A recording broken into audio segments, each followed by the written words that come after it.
Death Road to Canada is a top-down zombie survival roguelike with pixel graphics and some text-based adventure game components. The story is... okay, I know. Let me start over. Now, if you're one of the 18 people who have subscribed to me at the time of this video, then you're likely wondering why I suddenly posted a video game review on my channel. Or maybe not. My track record on this channel is pretty spotty at best. Though, to be honest, the diversity of the content I put up on this channel to most people probably just looks like the ravings of a madman etched into the walls of his cell, which isn't too far from the truth. As such, I want to clear things up just a bit before I get on with the review. To me, this channel has, up to this point, simply been a way to expunge the tamer, yet still eccentric ideas from my head and give them form.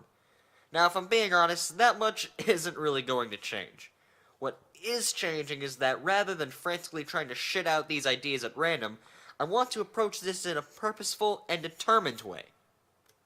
To this end, I have elected to focus this all-consuming madness on analyzing entertainment that I'm passionate about, be it video games, movies, or otherwise. So, with all that said, let's get back to the review. So, as I was saying, Death Road to Canada is a top-down zombie survival roguelike with pixel graphics and some text-based adventure game components. There are really two sections to this game, the road trip and the, as I call them, in-betweeny sections. The game starts with the road trip section, where your character and an optional AI companion are in Florida when the zombie outbreak starts. You hear rumors that Canada is safe from the undead horde, so you grab a car and start driving. While driving, you use up resources as you make your way down the death road. Your party members are sustained by food, while your vehicle is sustained by fuel. At the same time, both your party members and your vehicle can take damage as you progress, meaning that you need to periodically repair your car when it gets too roughed up, or abandon it and hoof it until you find a new car, and heal your party members when they're injured. Meanwhile, as you barrel down the highway, the game throws you into random and sometimes outlandish text-based adventure-type events, where you have to choose how you want to handle the situation. Most of the time, you really need to just happen to have someone in your party that has the appropriate skills to deal with the situation properly, since it's all random and you never know when you'll need one set of skills over another. This gives you the incentive to try to have a varied party so that you always have someone fit to tackle the different tasks. Of course, the more people you have in your party, the more mouths you have to feed, which can be a huge detriment to your survival if your luck turns sour and you have a hard time finding food. This brings me to something I both love and hate about this game. Luck. So much of your fate in this game is left to chance. I told you about the random events that happen while you're driving, and as I said, a lot of them can be dealt with well if you have the right people on your team. But sometimes, there are absolutely no solutions to the problem. There are a surprising number of events in this game where all you can do is try to mitigate the damage. I think the best example is when one time my party and I were just driving down the death road when my medic was suddenly possessed by a fucking demon. She started convulsing and speaking in tongues until she just went limp. Then she sprung up and the demon spoke through her, saying that he could really go for a slice of pizza. Now, while you'd think that was really cool and wacky, which you'd be right to think so, this was far more sinister, because I was only given one option on how to respond, which was to freak out. Now, while I think that this is a realistic response, I still feel cheated, because once I went forward with this, the demon left my medic's body, and then she just fucking exploded. I felt so cheated. Like, what the hell, man? She was at full health 1 second, and was instantly dead the next, due to completely arbitrary circumstances. There was no way to prepare for it or even avert her death. This is my one big issue with this game. Now, this game gives you this feeling that you can never really be prepared for anything, and I like that, more or less. It's fitting for a zombie survival game. What I don't like is having my party members instantly killed due to completely arbitrary circumstances. Now sure, this is probably a rare event in the game, but why would you even include something like that in the game in the first place? It just leaves a bad taste in my mouth. Anyways, when you're not driving around and running over guides dressed up like medieval knights, you're scouting out areas for loot or trading with strangers. For this part, the game turns into a top-down, isometric roguelike game. You and your party will all jump out of the car with whatever weapons you have and carve your way through the undead horde to inspect houses, stores, factories, and other locations to scrounge up whatever resources you can be lucky enough to find. For the most part, you want to rely on melee weapons since they don't use ammo or draw attention, which is actually a huge deal in this game. In fact, fighting the zombies in this game is usually the last thing you want to do. See, if you attract the zombies' attention, they'll pursue you and try to grab onto you if you're close enough. When they grab you, it hinders your movement, and if you don't break free in time, they'll bite you. I gotta say, I think this is one of the best mechanics for a zombie game. It means that you and your party members can hold your own against individual zombies no problem. But if you're up against the whole horde, then things can get hairy. If you get caught by a couple of zombies, that can slow you down just enough for another posse of zombies to catch up and devour you in seconds. And the zombies' alertness in this game is also random. Although, you are warned beforehand how hungry the zombies in the area are before you go scavenging. In addition to their alertness, zombies will also be more likely to notice you if you're wounded, especially if you were just bitten and are still bleeding. They love that. Oh, and using firearms will also draw their attention. I like how all of this gives you the sense of paranoia, like you have to be extra careful or you'll be screwed immediately.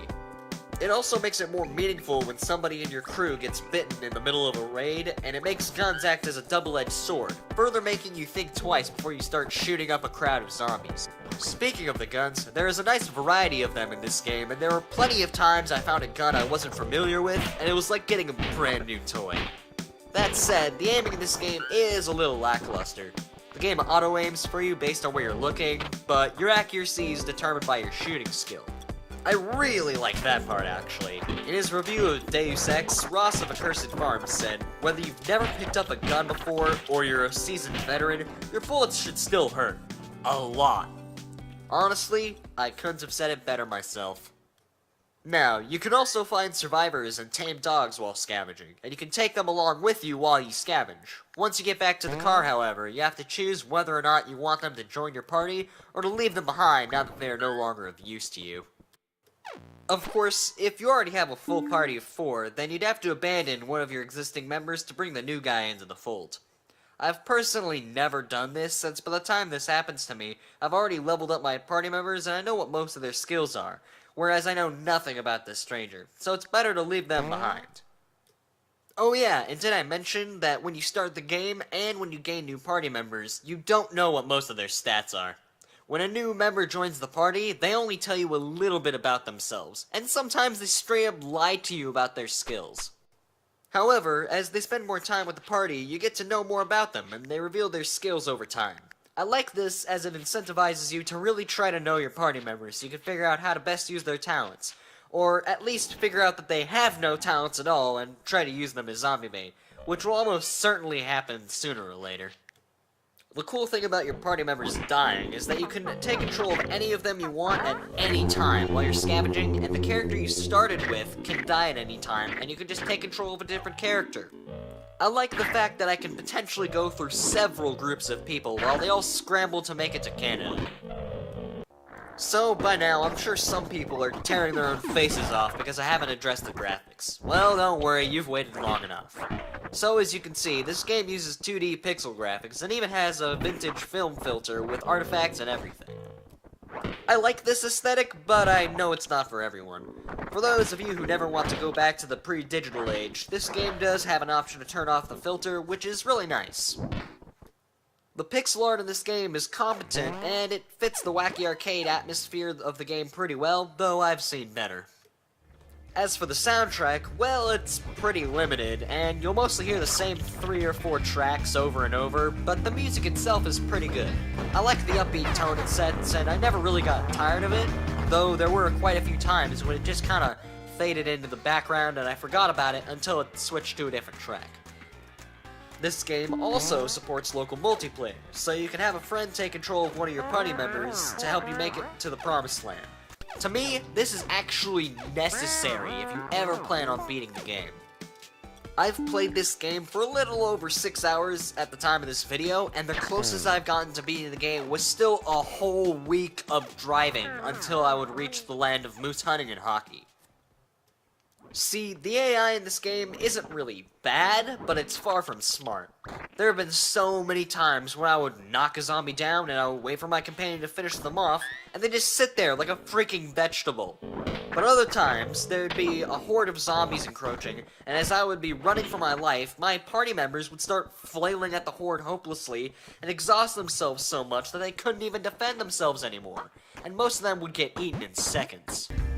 So, Death Road to Canada. I like the wacky, upbeat tone and roguelike elements, and it's a total blast to play with a friend. It has some really smart mechanics, but it has some nasty blemishes that can be hard to ignore. The graphics and music are competent, but not outstanding, and it makes me feel a constant underlying paranoia. In a good way, though. I've given this game a rating of plastic proof. It's fun to play with, but far from the perfect toy. Well, that's it. Stay tuned for the next episode, which will cover another game featuring the age-old tale of road trips through the zombie apocalypse. See you next time.